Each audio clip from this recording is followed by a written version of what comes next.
সিরিয়ার দামেস্কে আবাসিক ভবনে ইসরায়েলি হামলায় 15 জনের মৃত্যু হয়েছে। বৃহস্পতিবার লেবানন ও গাজাতেও নিহত হয়েছেন অন্তত 42 জন। এর মধ্যে ইসরায়েলে আপাতত অস্ত্র সরবরাহ সীমিত না করার সিদ্ধান্ত নিয়েছে যুক্তরাষ্ট্র। এদিকে গাজার বাসিন্দাদের এলাকা ত্যাগে বাধ্য করাকে যুদ্ধাপরাধ বলে মন্তব্য করেছেন হিউম্যান রাইটস ওয়াচ। বৃহস্পতিবার সিরিয়ার রাজধানী দামেস্কের উপকণ্ঠের কয়েকটি আবাসিক ভবনে হামলা চালায় ইসরায়েল। হতাহত হন 30-এর অধিক মানুষ।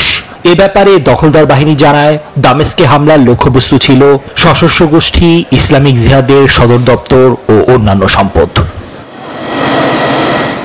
সমান্তালে দখলদারদের হামলা চলছে লেবানন ও গাজাতেও। বৃহস্পতিবারও লেবাননে চিকিৎসাকর্মী ও উদ্ধারকর্মী সহ বেশ কয়েকজনের প্রাণহানি হয়েছে। 24 ঘন্টায় গাজাতে হতাহত হয়েছেন 130-এর বেশি মানুষ।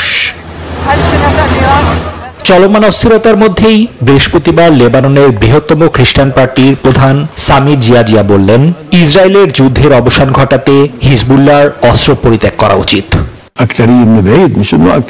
এটা সত্য যে এখন পর্যন্ত অনেক কিছু হারিয়েছি আমরা, তবে শেষ পর্যন্ত আমরা এভাবে চালিয়ে যাওয়ার পরিবর্তে বাকি জনগণকে বাঁচাতে পারি, যদি না অন্য কারো কাছে ইসরায়েলকে থামানোর জাদুকরী সমাধান না থাকে। এদিকে মার্কিন পররাষ্ট্র মন্ত্রণালয় বলেছে, গাজায় মানবিক সহায়তা বাড়াতে ইসরায়েল সীমিত পরিসরে পদক্ষেপ নিলেও তা সন্তোষজনক। তাই আপাতত তেল আবিবকে সামরিক সহায়তা অব্যাহত রাখবে বাইডেন প্রশাসন। এরই মধ্যে বৃহস্পতিবার আন্তর্জাতিক মানবাধিকার সংগঠন হিউম্যান রাইটস ওয়াচ ফিলিস্তিনিদের গাজা ত্যাগে বাধ্য করাকে যুদ্ধাপরাধের শামিল বলে মন্তব্য করেছে। এটা জাতিগত নিধনের মধ্যে পড়ে বলেও জানিয়েছে তারা। নিবির আমিন, নিউজ 24।